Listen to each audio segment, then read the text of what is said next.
Alrighty, without further ado, let's just dive into it. So I'm gonna create a new session here. Let's just go 100K, and obviously we're just gonna do euro dollar. I don't know why these aren't in alphabetical order. There we go. Start date. Let's just kind of do mid-Feb. Start around there. Start at the start of the day. So I don't think I mentioned in the previous intro video but one of the things I'm also going to focus on is primarily the London and the New York session, okay, when volume's at its highest, which is a lot more key for entering on the M1. Okay, cool. So let's start the backtest. Now, if you are using this software for the first time, it will just have the default settings. So I spent about half an hour going in here and trying to add some of the templates that I have already saved in TradingView and kind of trying to make it look like my normal charts. But let's just try and maximize the screen space here a bit. We can minimize that for a minute. So yeah, so like I said, bear with me. I've barely used this software, so I'm going to be a little bit newbie with it. But it seems pretty intuitive, very similar to TradingView, obviously using the same engine. So yeah, let's go. So like I said, right, this is going to be the trade plan that we're pretty much following with just the 3 time frames. So typically, like I said, my own trading, I'm going to be looking at the weekly and the daily. They do help me, but let's just try and show you like just the 3 trade plan philosophy sort of in its purest form. 4 hour, what do I want to know? I just want to know, are we currently in that pro trend phase, right, that pro trend run, or are we currently in the higher time frame pullback phase, okay? And that's going to help us to anticipate potentially how the M15 may be behaving, okay? And we'll get into that more. And then I'm only really going to be looking for entries when it's in my medium time frame POI, right, the M15, okay? The M15 is what I'm playing. I'm almost an M15 trader, but just with that M1 timing and refinement. That's kind of how you want to think about it, right? And yeah, we'll get into it. So starting off with the 4 hour chart, let's zoom out a little bit. We can see we've pretty much been in a long-term bullish trend, right, for some time, making higher highs and higher lows. So let's just, what's the first thing with a blank chart do you want to do? You want to find out what current swing range are we within. From zooming out, I'm pretty happy that, that this is going to be the current price action that I need to look at. So last kind of real clear and obvious swing pullback. And then did we break any lows here? That would be the break of the high. That's one straight movement. So then that would have been the last range, right? So then that's the last break of structure there. So I'm pretty happy that that's the last clear boss. So let's mark that on. Okay, hopefully I've got my saved templates. Happy days. And there. So now we know the current swing range. So what I would recommend you do is you mark on the current swing low. So that's our strong swing low, right? And then we won't mark on the swing high until when? Until I have what's deemed a significant enough of a swing pullback, right? Okay, cool. Let's use the circles because it can help have a pretty little swing low there. So that's the 4 hour chart. Quite simple. Don't need to really overanalyze this too much. We're bullish. If I was obviously using the daily chart, which I'm not, I would be looking left and obviously seeing what major daily and weekly supply zones are we coming into. But like I always say, imagine you were TradingView was stuck and you couldn't change the time frame you're on. You can just figure it out by looking at this, like this here. What do you think that's going to be on, say, the weekly time frame, right? That's going to be a weekly supply zone. You've probably got like refine it to like the weekly candle, so you can have a rough idea of what's going on. Likewise, that's likely going to be a daily supply zone, right? That led to a break of structure. So you can have a rough idea. If we look left, where are we? Right, we're somewhere around here. So there's going to be some form of daily supply there, which we may start to see some bearish pressure coming into. So let's see if we can refine that 4 hour zone to here, right? So we've got that 4 hour level. So just something we need to be aware of there, okay? That we haven't quite tapped into. In terms of demand, we have got this low down here. All right, really nice level at the strong low, right, at the extreme. And we can see that it swept all of this liquidity below all of these lows, right? So you can draw on like that. So yeah, nice sweep zone, led to a break of structure. We know that's how strong ranges form, right? Grab the liquidity, continue the move with a ton of momentum. We do have this sell to buy candle here that led to the swing boss there. So we've got this level as well. That kind of flipped this other zone here, right? So got this level here. We can see price came into that, reacted, pushed up, and there, and then in here is kind of just you know, we had that initial swing break of structure, a bit of a pause, right? For me, that's not a swing pullback, right? Relative to recent price action, we want to see clear swings in the market. That's more just of an internal break there. Okay, so in terms of POIs, there's not really anything there because, you know, this is all mitigated, right? So you've got this POI here, but it's massive, just a big doji like that, right? So I'm not going to bother drawing that on, and it's, you know, all the way up there, right? The demand was down here. So yeah, just need to be aware of what is potentially within this wick down here. Okay, cool. So in terms of the 4-hour chart, we're bullish. We've had a swing boss. We've had a bit of a pause, but momentum's strong. We haven't really had that pullback. We are coming into that level of supply, so we need to start thinking about that potentially we will get that 4-hour swing pullback soon. But really, you know, from a 4-hour chart perspective, what would you expect? At least maybe get a bearish change of character, right? At the moment, we're not seeing any bearish signals on a 4-hour chart whatsoever. So this can obviously go on for bullish for some time, you know, when we're trading on the lower time frame. So at the moment, coming back to here, 4-hour chart, higher time frame narrative, we're bullish. We're currently in the pro trend run phase. So yeah, so until we kind of start to see that pullback phase, we can keep looking for longs on the M15, but we have to be aware that we could start that 4-hour pullback phase right at any time. So for now, we can cautiously keep looking for longs on the M15, right? So that's kind of as much as we really need to do there. Let's jump down to the M15 and let's see what's going on, right? So 4-hour lows all the way down here, and annoyingly, thought that might happen. It hasn't replicated these on the lower time frames when it should do.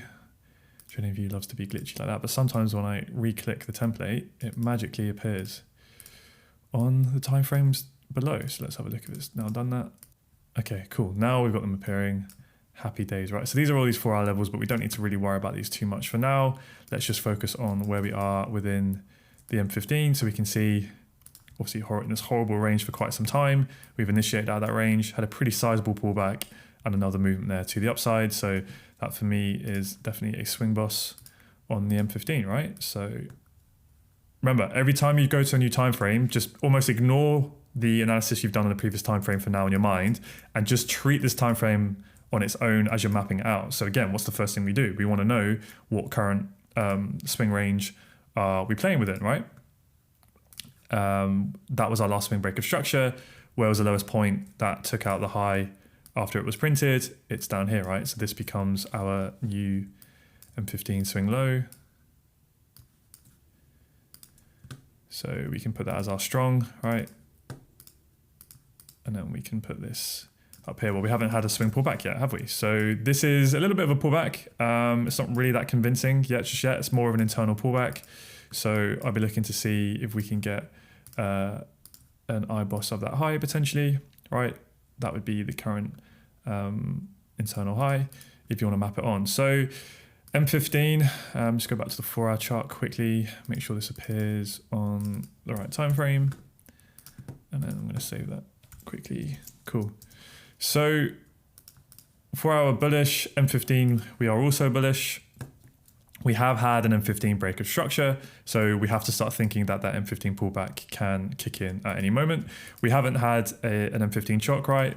That would be almost all the way down here. We've just come up, we've pulled back, and we're just waiting. So what I'm going to do, like I said, is focus on London and New York. We're currently midnight of Friday, the 13th of January. So what I'm going to do is, again, bear with me, I believe that should be 15-minute candles, is now fast forward this to around about just before Frankfurt Open, just before the London session.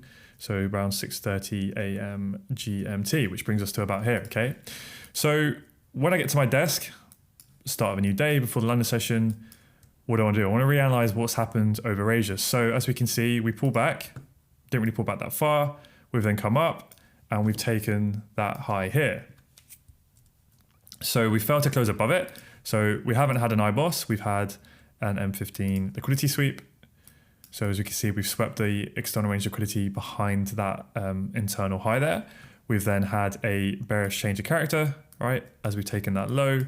But not only have we had that, we've had a move that's broken that low there, okay? So now we have had a bearish IBOS. So just put this on here. Okay, cool. So we've had an M15 boss. we expect a swing pullback after the boss. We've now had an M15 bearish IBOS. Okay, so that's a very good signal that the swing pullback is now starting, right? We're starting to see that internal structure shift to the downside. So this now becomes a strong internal high because it's broken, it's caused that internal break below. So now this becomes a pretty decent level to potentially look for what? To look for that swing pullback. Because remember, with internal structure, once we get that break of the low, that becomes our strong internal high. We expect that strong internal high to be protected because it, achieved its job. So then we can look for potential shorts from within here and follow that down into where? Down into the discount. But the more discounted we go, the more cautious we have to be shorting these strong internal highs. Why? Because the strong swing, the swing high low can form at any moment. That's when we then expect the internal structure to shift bullish. At that point, this becomes our strong internal low, right? So now we want to be buying demand. We want to be trading from strong structure, targeting the weak highs. And ideally, we just keep buying those until we get the break of the high. Now, as we know, sometimes it will perfectly happen like this, and sometimes it won't. Sometimes it will be messy, right? Where we get that initial break, sometimes it's a trap, and we'll just push up higher. We're not ready yet. Or sometimes we will get what we just described, okay, where we'll get movement down, and then we'll come in like this, and then we get the bullish IBOS, and we think, oh, happy days, now we're going to be bullish, and then we can come down again, right? Markets aren't always going to be super simple. So you just have to keep following the framework, managing, with the expectation, but not holding on to it that it has to go that way, right? Okay, cool. So coming into London session, we've had our bearish IBOS. So now that's a pretty good signal, right? We've had a sweep of liquidity as well. We haven't mitigated our 4-hour level of supply. So that definitely is something I'd be cautious of, that this could be an early trap, right? That could be that fake break, okay, to entice early sellers into the market. We then could use that as strong liquidity, okay, because this is just a sweep of a high that didn't achieve anything, right? Whereas this high has now achieved something. So it would be in the back of my mind that potentially this high could become liquidity, right? Inducement for the POI up here, and then we could get the real move, right? So you do have to be cautious of that. So we're looking for shorts. We've got the extreme, okay, M15 POI here, and then we have this POI here. So we've got two kind of POIs if you wanted to pay the shorts that we could look to trade from. So if we kind of then talk about liquidity concepts, what do we have? Well, we have a straight push here, right? There's no real inducement in the leg. Okay, so this is then when I would draw on my M15 liquidity box. Okay, just to show there's no structural liquidity in that leg. There's no high there that broke a low. Now we do have arguably a bit of inducement, like price pulls back. I mean, this high doesn't achieve anything, right? It doesn't break the low. If that had broken the low like that, then that would be really good inducement because that's going to entice early sellers into the market, right? You actually have a low that achieves something. We don't have that. I mean, there's going to be trend line liquidity here, but I personally prefer like clear equals, we get a clear kind of spaced out double movement away. If we had that, that would be better inducement. I mean, it's better than having nothing. Like if we just came down and then we just pulled straight back into it, like there is something there, but it's not ideal, right? Whereas here you've got the movement, pull back here, and then that break structure. So this is much clearer leg inducement, right? Lid for this level here. So I'll definitely be marking that out. And like I said, sometimes if I can remember to do it in my analysis, I'll do that just to show there's available liquidity that hasn't yet been taken or swept into this POI above, okay? So that would be as basically kind of as simple as my M15 analysis comes when I get into my charts like this. So if you want to go a little bit step further, you can mark out the current internal range you're within. And actually, I'd always recommend you do that because it can really help you to just kind of, know what you're working with. And if you really want to, go ahead, you can be like, right, M15 internal strong, okay? And we can make that blue and do something like that, right? Whatever you want to do. Okay. Let's make that a bit darker. And then likewise, you could have this down here and then have this along here. And I think especially when you're starting out, this can just be really helpful because otherwise you can get very lost in the charts, especially when what will inevitably happen, because it always does, is you will sit on your lower time frame execution, looking for entry models, just taking any old sort of thing that crops up. Whereas this can really kind of help you to keep reminding at the forefront of your mind, where you're at. Likewise with your swing structure, right? We know our swing low is down here. So again, it's worth just spending a little bit of extra time with your analysis and drawing on your swing structure with whatever way you want to map it, just so you can always have it at the forefront of your mind, okay? So yeah, M15 is bullish. We've had a swing boss. We haven't quite mitigated 4-hour supply yet. So that is, a potential negative confluence that we may want to come up higher, use this as that strong liquidity, right, into the POI before we go. But this is a pretty convincing, IBOS. We have swept some, weak liquidity there, so it's not a strong liquidation. It's just that is a sweep zone that then led to a bearish IBOS. That's pretty decent.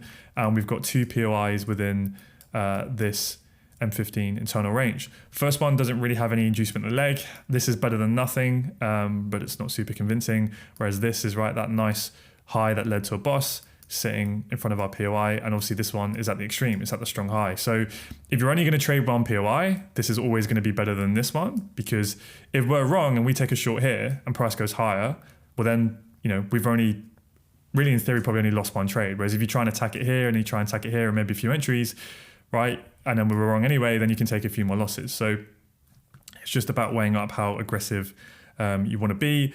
I also like that this low didn't sweep that low. So now we have that low resistance liquidity to target, right? That resting sell side liquidity from those equal lows. Okay, why? Well, it entices traders into the market to generate that sell side liquidity, whether they've bought the double bottom and they have their stop losses there, or you've got people who are going to be wanting to sell the breakout of that, right?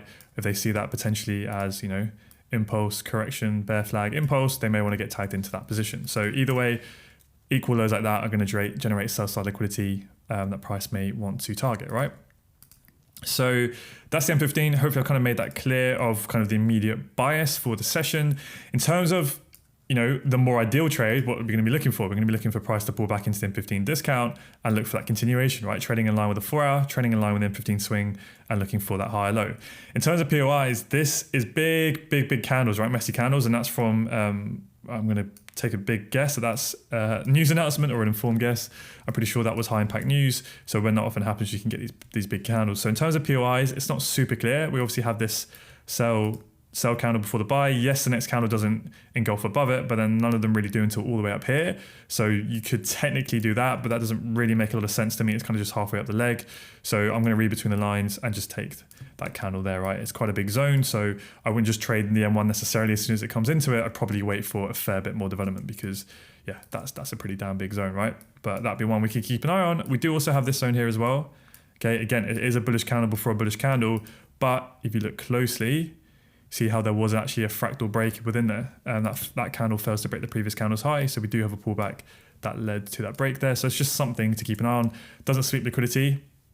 All right, no inducement, so really not a great POI, but it is there. And then of course you can add on your premium and discount right from the low to the current high that we have. If you want to draw it over here if you want, and roughly the EQ, but ideally we want price to come down into our discount there, right? So if we're looking at these POIs, again, I know I'm going really slowly here, but I think it's worth doing it. Kind of the stage I would say we are at within this plan is here, okay? Because the 4-hour is still bullish. Now, we haven't had a 4-hour chalk or anything, which this diagram would sort of insinuate. We haven't, right? The 4-hour is still completely bullish on fractal, internal, and swing. But what we do have is the M15 having that IBOS, okay? So this is what I was trying to say. I can't draw a diagram that covers every single type of scenario. You just kind of have to understand how to apply this framework. So i.e., in this specific diagram, right, that could be an M15 swing boss, right, where you get a little bit of a 4-hour pullback. On the lower time frames, that would be an M15 swing pullback. And then the M15 swing trend would have also switched bearish, right, to then facilitate that pullback. It's not always going to happen. Sometimes this leg here on the 4-hour and the M15 will be the same, right? There won't actually be an M15 pullback. So when you get this break here and you're looking and you're saying, the M15 has switched bearish, that's a good example of what we have here, where it's just the internal, okay? So you're following the internal structure, the bearish internal order flow, and we're doing this, okay? So that's how you can use this one diagram, but kind of for two different scenarios, right? Sometimes you'll actually get an M15 swing boss that's bearish. Sometimes the M15 swing low is still down here. So you just look at the M15 internal structure, and that's what we're trading, okay? So what we'll be looking for is basically you've got two POIs now. You've got an M15 supply here and one at extreme. We're going to look for price to come in, and then we're going to look for our lower time frame entry models, right? So we're going to look for these to see what forms up based on the liquidity concepts. So if we look at the M15 POI, first one, what do we have? We don't have any inducement, okay? Price is coming into here. So like I said, I'm just going to trade every entry model we see. We're going to be quite aggressive.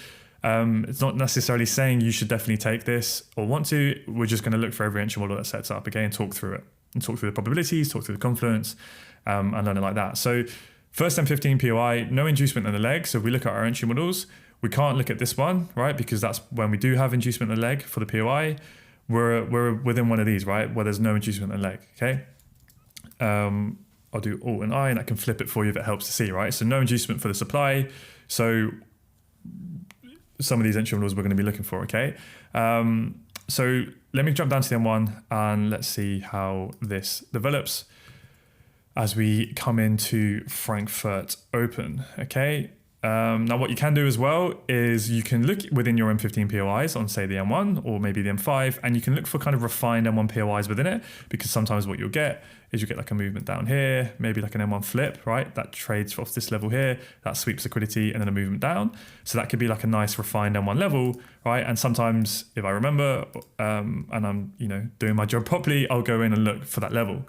Now, if price mitigates this level, right, and gives us an M1 entry model, that is just an added confluence. If it hits a refined M1 level, it's an added confluence. It is not a requirement, okay? So imagine like you've got this M1 refined inside bar drawn on, okay? Now imagine price comes in to your M15 POI, right? And we get some nice equals, and then we get the entry model. You could go, oh, well, we haven't hit our refined M1 level yet. I can't take the trade. Well, no, because remember, what is the trade plan? The trade plan is you're trading M15 POIs, and then you look for the M1 entry model. Okay, you're not trading M1 POIs, you're trading M15 POIs, right?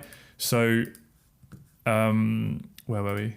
So it's just an added confluence if it hits a refined level, okay? It's not what you need to see. You're trading the M15 zone, okay? Hopefully kind of that makes sense. Okay, so no inducement. We've hit our POI, so let's say our alert goes off. So if there's no inducement, what do we need? We need to wait for ideally a strong liquidation. We need to see some liquidity taken, okay? At this point, we've just come in, we've come down, there's nothing going on, okay? So what you want to see is some liquidity build. Ideally, what my favorite is going to be and what I recommend the majority of you focus on is you want to see like nice big obvious equals that then get swept, or we want to see, what do we want to, we want to see a high that breaks a low, entices early sellers into the market, then we want to see that strong high get swept, right? And then we can look for our entry model, okay? So that would be these first two here, right? A fake break or nice obvious equals, okay? So let's move this forward and see what happens. Let me move this back to the M1 so it doesn't jump through a load of candles, because I can't replay, I believe, on this software. Okay, so we've broken that high. So again, something you might want to do as well is just kind of track where your M1 chalk line is. So this would be the last candle to fail to break the previous candle's low. So we can see how that goes. Okay, so now we've broken it. So this is where you could potentially get early, people who trade similar to us can get early sellers into the market, because they go, right, M15 POI, M1 chalk, M1 supply, let me get short, right? So I'm not going to take this trade. Why? Because there's no liquidity that's been taken, right? No inducement. And this is usually an early trap, right? And then we get short, and then what happens? Whoops, wrong button. Sorry, still getting used to this software. There we go. And then, yeah, there we go. We get smashed out. But this is great. This is great for us, because now we have step one of what we're looking for. What do we have? We have a high, and then one high that broke a low. So what is that now? We now have a potential fake break, where this can be a sweep of this strong M1 high, right? That broke some structure. So now we have to see what happens next, right? We have this demand, right? That caused the break of that high. So the M1 price action on this is pretty wiki, actually. I wonder what data feed they actually use. They've called it their own, but it's interesting to know if anyone knows what data feed they use on the back end. Okay, so now we've had a strong liquidation of a high that broke a low. Maybe I'll leave that M1 chalk line on though, just to kind of keep that clear. So at this point, we have the start potentially of, where are the entry models here, of the fake break, okay? Let me flip it upside down so we can visualize that. Okay, so now I've confused myself. Here we go, fake break. Okay, so that's when price came in, right? We got the M1 chalk, induced early sellers into the market. We took out that high, right? So now we want to see the demand. Ideally, the demand that caused that liquidation, we want to see that fail, and then look for the supply that caused that to fail. Okay, so we jump back to here. We had the demand that caused the liquidation of the strong high. We've now seen price take that over. There was no flip, right? For a flip, we would have seen price come in, react, and then go, and then we could look at potentially taking the flip, right? We don't have that, we just smash straight through. So really kind of only one level, which makes it nice and simple. We have the extreme, okay? So high time frame mitigation, strong liquidation of the fake break. We have a V-shaped reaction. So whenever you hear me say that, basically just what I mean is momentum's coming to the market. Okay, in this case, it's like an upside down V, or if we came into demand down here, right, you know, a strong reaction. Don't get too caught up in V-shape that it has to look like a V. It's more just that, do you see that, you know, momentum come in? That rather than price just doing this and then kind of just trickling like this, right? You want to see impulsive momentum to show that there's, you know, big orders have been filled, big man stepped into the market, right? That overwhelming imbalance between supply and demand, okay? So now this is a potential trade, right? So we can look to take this. Again, that first entry model, fake break, liquidation into the M15 level. You know, we do have all of these highs as well, which is ideal. So do we have session timing? This is just coming in now to the Frankfurt Open, so this could be looking to take a good trade. Now, I practiced this only once. I'm hoping this is going to work, but I believe if I draw my risk reward tool and then I can set a trade based on this, but let's see. So stop 1.9, let's give it a couple of pips above the high. I mean, this is going to depend, we'll talk about this later, but this is going to really depend on what broker you have, what spreads you have, and how much you want to give it a bit of a buffer. Let's give it a couple more there, right? And then like I said, this is, if we go back to the trade plan, hopefully, I don't think I deleted it. Yeah, so this is counter M15 trend. So it's counter the M15 swing trend, but it's pro the internal M15 trend, okay? So I'm just going to go for 5R and keep it nice and simple, but this is where management can be, I would say discretion is not quite the right word, but you want to, if we go back to the M15, you want to like sometimes read between the lines a little bit. And what I mean by that is, let's say you have it in your plan that for pro trend, pro M15, you'll target 10R, counter M15, you'll only target 5R, right? And that's a good way to think about it. But when it's like this, where you're pro internal and potentially there's, don't know why that didn't work. Yeah, potentially there's a decent amount of risk to reward to target lower. Perhaps that's a situation in which you want to target further, okay? But I'm going to keep it simple. I'm just going to target 5R, especially as, you know, there's good cause or reason that price could come higher or even come up to the 4 hour, right? This whole time, remember, this was only a sweep of a weak high. Now we've actually had a high that's broken structure. That could become the strong inducement, right? For then price to make that movement. So this is not the highest probability short in the world by far, okay? So I'm just going to target 5R. It's looking pretty good though, right? M15 mitigation, liquidation of a strong high. So we've got that fake break entry model. There's no flip, so we just enter on extreme, which keeps it nice and simple. And I'm just going to target 5R, okay? So hopefully now this will work. When I click place order, okay, it didn't do it, which is really annoying.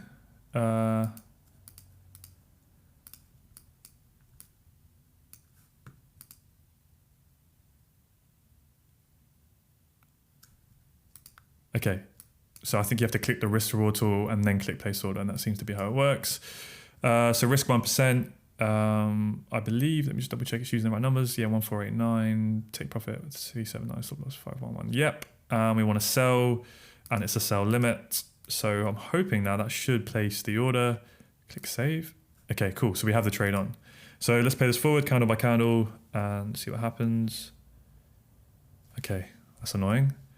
So we haven't been tagged in, and we've broken the low. So that's no biggie. Let's just reassess. So that's what sometimes can happen, right? If you over-refine, well, I don't want to say over-refine, but if you trade, or if you draw your M1 POI on a candle like that, I mean, it's a few pips, right? So price isn't always going to tag you in. Now, another thing as well is when you have that strong push out, you have that inefficient price action with that imbalance there. It's a strong push out. That's when a lot of times it can react from that. And that's where traders who use the buy to sell, where they always will strictly look for the bullish candle rather than just refining it to there, right? So you get more of that, slightly more of a range zone. That's when prices come into there. So this is now where it gets a little bit tricky, because you can either look to now follow price and go, okay, we've had a mitigation, we've pushed down again, and then look to re-enter here, right? And look to enter down. Now, there's two reasons why that is tricky. One is because now, let me cancel the order. So if we come down here, I believe, no, okay, I'll just cancel it here. Will that work? Yeah. So the reason why it's a bit tricky, two reasons. One is if you enter down here now, right, especially as it's a bigger zone as well. That's the other thing I said. I'm going to keep it somewhat simple and always enter on the edge of the zone. Okay, there are things you can do. You can always enter an EQ, the 25%. We'll talk about that more in the entries section coming up, but just going to keep it here for the most part. So the two reasons why this is tricky chasing price. One is risk reward is less, right? You're trading into these lows. We know there's potential for price to go to that higher M15 POI. But also what can happen is, yes, there's good reason to believe this is mitigated, but sometimes it could come back for there, right? And it could just be using this POI as inducement, okay? But let's take it and then potentially push up higher. We'll take that as well. Because like I said, I just want to be aggressive. I want to get into some trades and talk through it. So let's set this order and let's see how we get on. 1%, I believe that should work. Save. Okay, cool. Let me go. Okay, tagged into the trade, and I'm just waiting for either to get stopped out, or I'll expand this now. I'm waiting for this low to go, and then I'll try to break even. Okay, so basically the break even rule is the low that pulls you in, the start of the pullback that tags you in. Once price closes below that low, then I'm going to trail to break even. Okay, that's the rule we're going to use for today. So you can put on like your break even line if it helps, and then we get that. Okay, but we'll talk about management in a lot more depth in the following lessons. Okay, low hasn't gone yet. Okay, now we get a break. So now we're going to move to break even. So do I just drag it? Just drag it a little bit in front. Cool, easy. So now we got a break even trade. Does it show the position down here? Yeah, it does. Cool. So let's reassess an M15. Like, don't just sit on your execution time frame. So we've had a mitigation of that M15 level. We're pushing down. So now we want to target that low there, right? I've just realized I forgot to set the management for 5R. Is that going to change? It doesn't adjust it for you. That's really annoying. Okay, we'll do that in the M1 in a minute. So yeah, so let's see if we can take out these lows. Obviously, there's going to be some demand within here that broke these highs, but ultimately this is, it hasn't achieved anything. That's the low we're looking to take out. So let's see how that goes. Where's the 5R on here?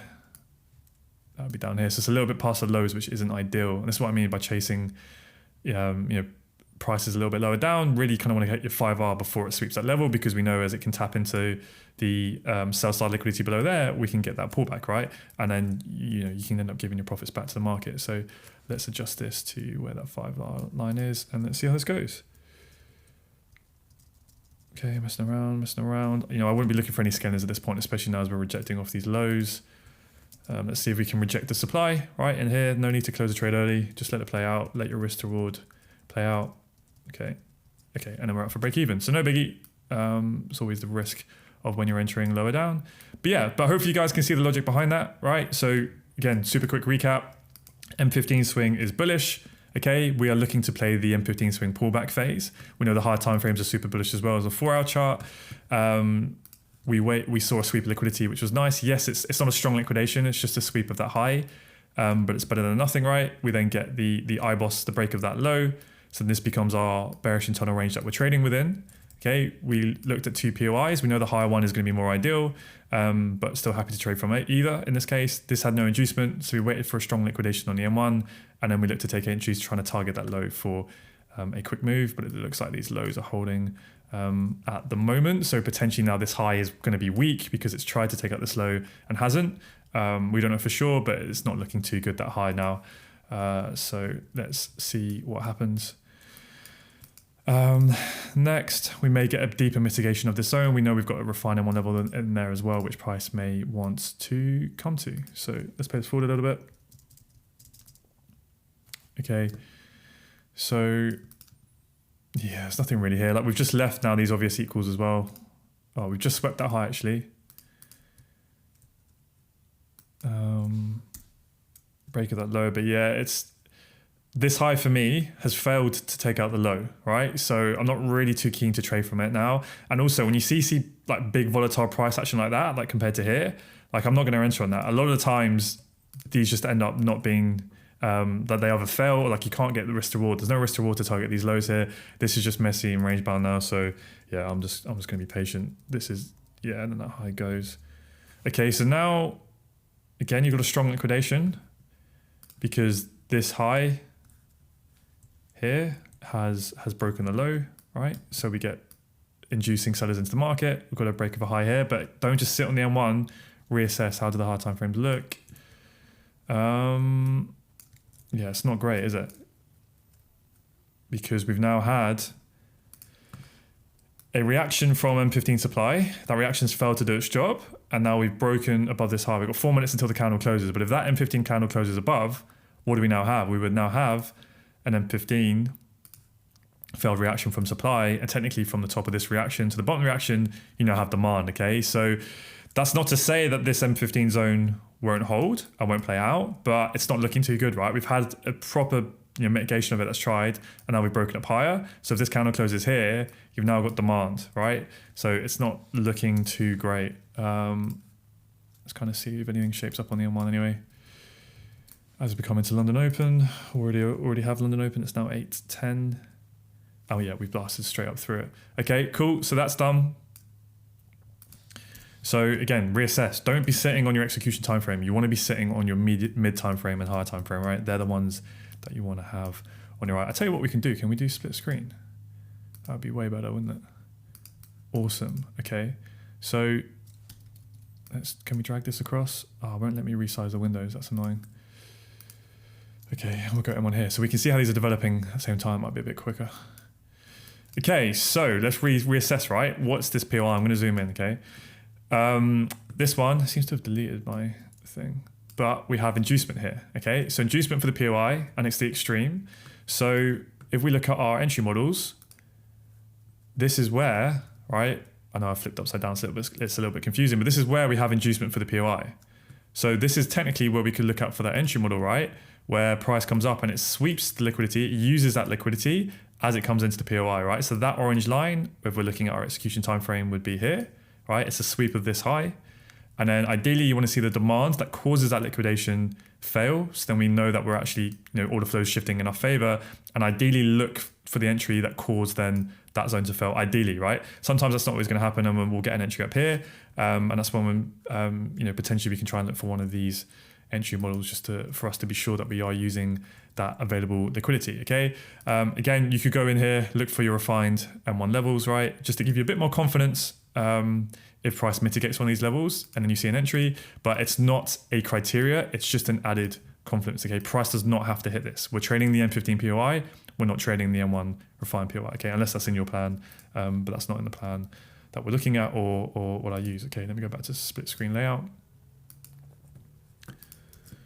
Okay, cool. So we're coming in. I'll tell you what I'm going to do. Let's draw this across and see if we can see that on the high.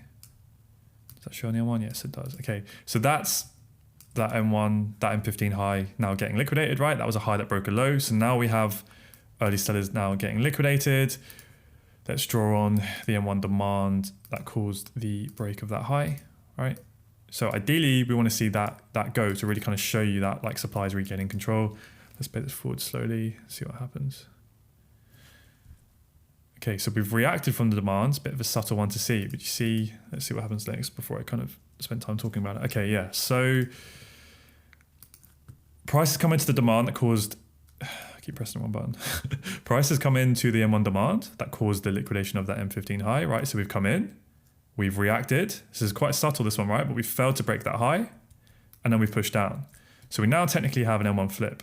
Is it the clearest flip in the world? No. It's not like what the ideal one we want to see, which is where you have demand, right? That breaks structure, price comes into it, we get a nice price action, sweeps the high like that and go.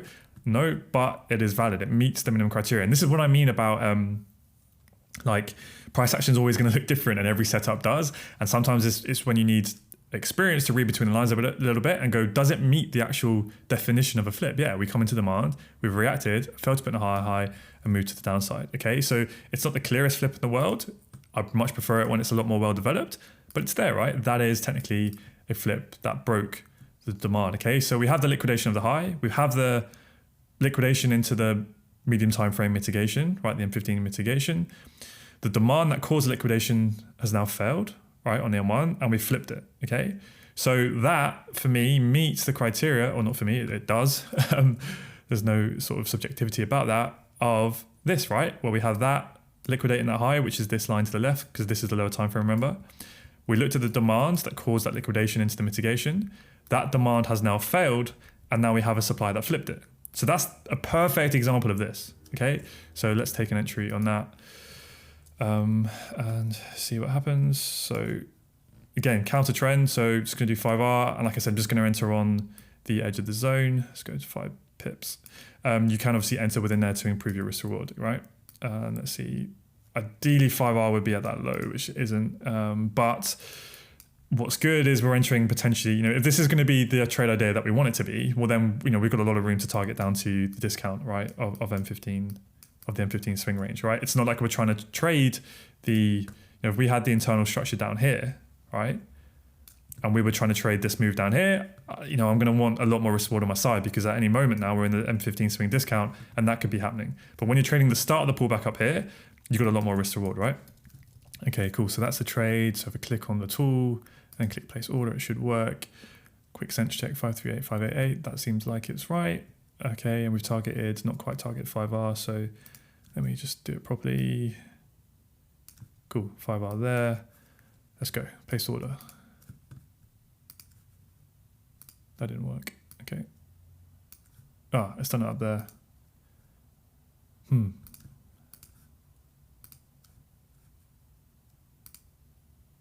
Okay, it's going to do it on that time frame, which is a bit annoying, but hopefully we can follow it fine. Okay, we haven't been tagged in. We do have a flip, but it didn't sweep liquidity, and this is where that interaction happened, right? This is where supply regained control that caused a liquidation. So I'm going to keep it up here. I'm going to keep my order up. But if we go any further, then I don't really want to. Let's just see. Okay, maybe it's going to reject that flip. If that low goes, then I'll cancel the order. Otherwise, it could just be inducement for our POI. Okay, we're in. Okay, let's just go forward. Potentially pushing up higher. Let's see. Okay, nice reaction. Nothing to do, right? Because now I either get stopped out or, move this along, or where's my break-even line? It's the start of the pullback that tagged me in, so it'd be all the way down here, right? I'd have to wait till that goes. And this is why mechanical management is so key, because when you're in a trade now, this is where emotions go through the roof and you want to do something dumb. You're watching it, you're watching your P&L, you're seeing this go, like you're watching your account balance down here. Don't do that, right? Once you're in a trade, for better or for worse, set your alert down here, set your alert, your stop loss, and you do nothing. You do absolutely nothing, okay? Okay, stopped out, cool, not a problem, right? Not a problem. So, quick recap of the entry model. I kind of want to do this every time we take a trade. We came into that extreme zone. We had a liquidation of the leg inducement, okay, in the leg. We looked for the demand on the lower time frame or execution time frame that caused the higher time frame liquidation or the M15 liquidation. We saw that fail, right? So that's a pretty good sign. And not only like it actually like a clear shift, which is good. And then we entered on the flip that regained control from the demand that caused the liquidation, okay? We had some nice inducement build as well, which is even better. So all in all, I think that's a pretty good trade. Just this recent fractal price action is pretty bullish here on the M15. So it is what it is. Keep an eye on M15. We've pushed up higher now. So let's see. We've got this refined level within here. We have formed not the clearest, but there's some equals there, which I'll take, right? We've had a kind of a movement away, equal spaced. So we know there'll be some, that will be some, you can call that equals. I prefer it when it's a bit more of an obvious move away, but it's there or thereabouts. So I'm just going to move this out of the way for the minute. So we have the M1 demand that caused the liquidation of those equal highs. So let's kind of see how that goes. You kind of want to see that fail, right? And get the M1 shock as well. That would be that low going. Where are we? M1 shock. Cool. So react from demand. Demand's holding. Okay, we've pushed up higher. So that means you need to adjust here. So this is where it gets a bit messy because this demand technically hasn't done its job yet because that hasn't caused the counter body break, right? So that's really what we want to see. So I kind of still want to see this low go because this demand is what caused that liquidation, right? We've already used the liquidity from that high there. So I want to see this level go. Okay, just chopping around. It's quite so. Okay, we've got the chalk. So you could potentially look at an entry here, but I just want to see this demand go.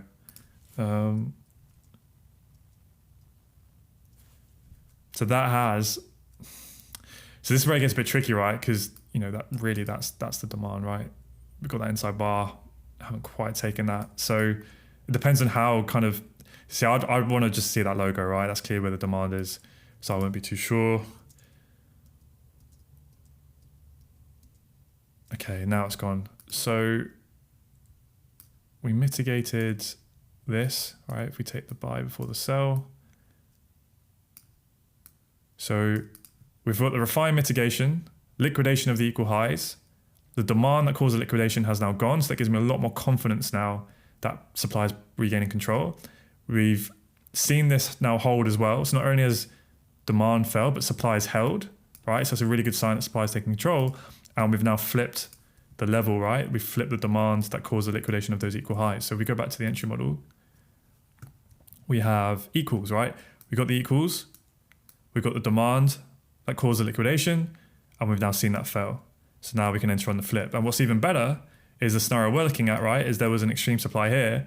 This came up and mitigated that and pushed down. So now you've only got one zone and you've seen supply hold, right? Because sometimes this will happen and it will come up and it will like mitigate this here. You get stopped out and then it goes, right? Like I said, these are not foolproof entry models.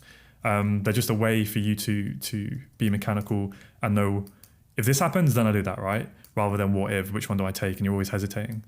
So this is quite a messy flip. Now this is something you'll see as you see, hundreds of examples over your career over the coming months and years, where the flips are a bit messy. And specifically, when you kind of get like a sharp reaction like that, and then it comes down, and then it kind of trickles about, and you've got like a big wick like that, it's tricky, right? Because sometimes it will just come into here, and it will go. And sometimes it will use all of this as inducement, and it will come into the wick. So it's kind of tricky. If you want to be refined and you want to have good risk to reward, I would recommend always taking the wick up here.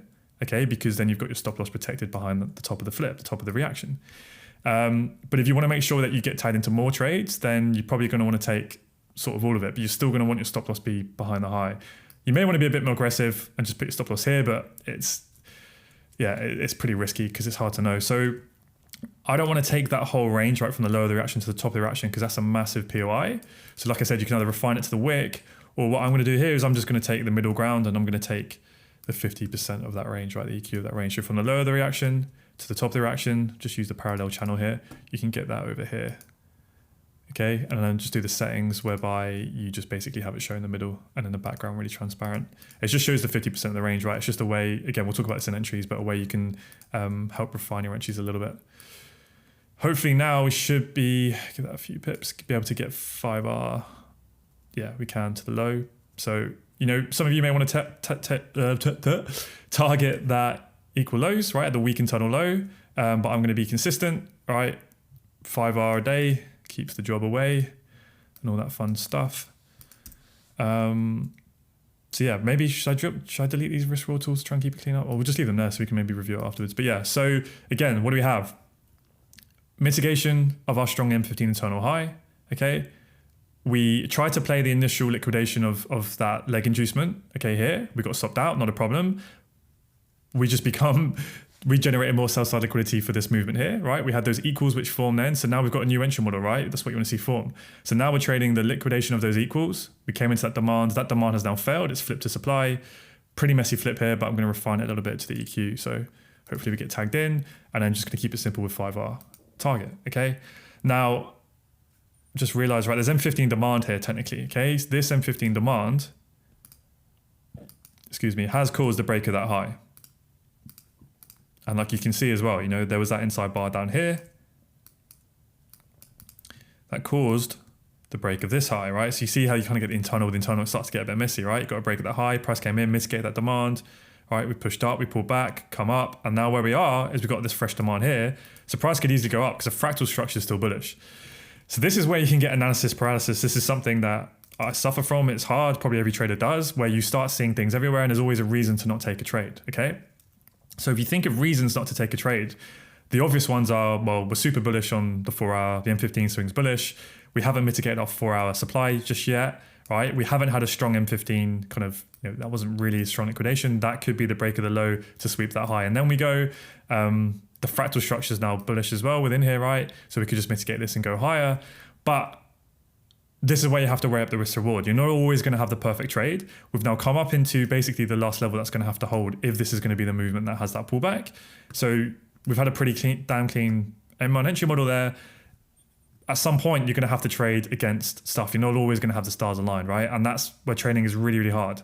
So your job as a trader, I've kind of said this before, is, or think about it as two jobs. First job is sorry, I can't get my words out. Your first job is to think as an analyst, okay? So use all of the concepts and confluence that you use, i.e. market structure, supply and demand, liquidity, okay? And objectively, basically draw on what you can see and what you think is relevant, right? So and then look and list all of the positive confluence for the trade and all of the negative confluence for the trade and the risk to reward. You have that all laid out. Now your job as a trader, you put your trader shoes on, your trader cap, whatever you want to think, is to now make a decision where you weigh up all of that, and you have to decide, is it worth the risk or not? Okay, and only you as your individual trader can do that. Okay, and that is your never-ending job, and it's hard. It is hard, but you have to do it. At some point, you have to take the risk and accept the risk. When you accept the risk, that is when you can put a trade on like this before you're entered into it. And I always ask myself, would I be pissed off at myself if this is a loser? And if you can say no, do you know what? No, I know based on my experience, my trade plan, this is a trade worth taking. I'm happy I've been patient. It's the extreme. We've had the liquidation. We've had, supply being respected. The demand failed. If I take a loss here, you know what? I'm happy with that. I can accept it. Whereas if you're kind of taking those iffy trades further on the line, you kind of deep down, you know you're a bit of FOMO. It's not really that well developed. And you go, if I took a loss here, would I be really annoyed at myself? And the answer to that is kind of, yeah, don't take the trade, right? Sit it out, mark it up, track it, don't take it. And that can kind of be that last little trigger exercise you can do in that moment when you're setting the order of whether you should take it or not, okay? But I did just want to talk about that because this could easily mitigate this and just fly, right? But at some point, sometimes you have to just weigh it up and decide whether that is worth it for you. So I just realized I haven't set the order. So let's place the order, quick sense check, 567. Yeah, I think I can trust this now that it's working. So we got it there, quick 5R, hopefully. Let's see how this goes. Okay, we're tagged in. Ooh. Okay, that's a nice reaction. So yeah, see how it's just mitigated that wick. We push down. So this could be another potential entry if you weren't already in this or you want to see a bit more, where you see that hold, right? You see a break of that low, and now you can look for price to come into here. So it's a bit of a variation of, where is it? This one here, where essentially you've seen price, you're looking at a potential level, you've seen price come in, and then it like forms another entry within it. Not quite that, but it's similar, right? It's another way of kind of just waiting for a little bit more, where rather than just entering within, say, the larger flip, you look for basically like what we call a confirmation entry within it, and you could try and maybe get entered on that. But we're already in it, so nothing to do. Where's our break-even line? Our break-even line is this level here.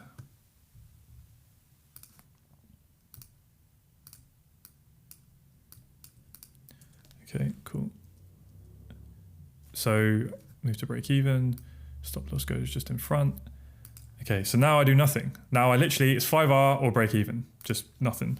Let's draw this out here. Or we can look for scale-ins, right? At this point, I wouldn't want to scale in because the only place I can scale in would be, like I said, that POI we were looking at, but that's where my trade already is. So it makes no sense for me to enter there, right? You're just trading the same idea, really. So there's no point. Some of you might want to be a bit more aggressive and do that. For me personally, no. Okay, nice. Says 5R. Does it show the closed positions? Let's see what we've got. What are we on so far? I can't remember any trades. It's taken 3 trades. So 1 break even, 1 win, 1 loss. Not bad. Okay, cool. So let's minimize that.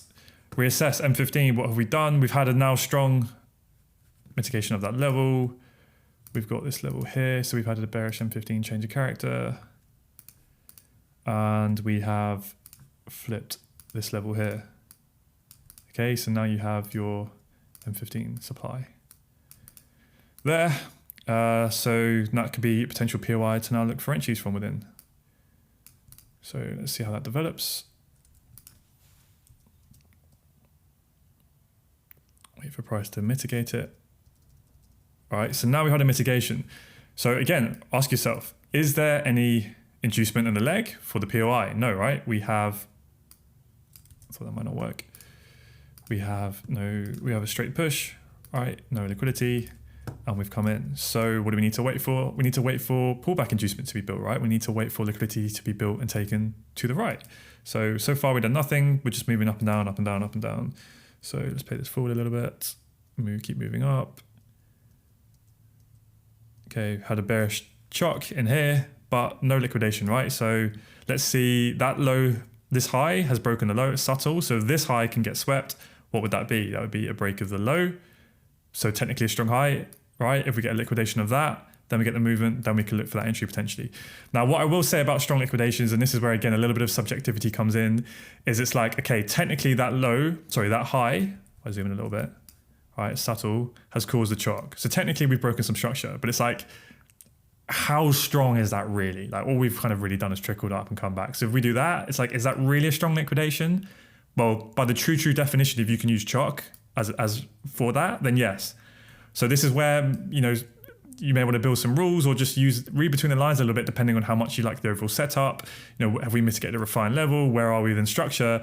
Whether or not you want to be a bit more aggressive, or if you want to look for something a bit more obvious, because for obvious reasons, it's not, you know, we have to ask ourselves how much of a strong liquidation would that be, right? If we took that level. So I'd be looking for this level to go because there's been no strong liquidation. There's no inducement in the neck, right? Now, if you just wanted to trade a basic M15 mitigation, which we've had, M1 shock, right? This would be the most bare bones entry model.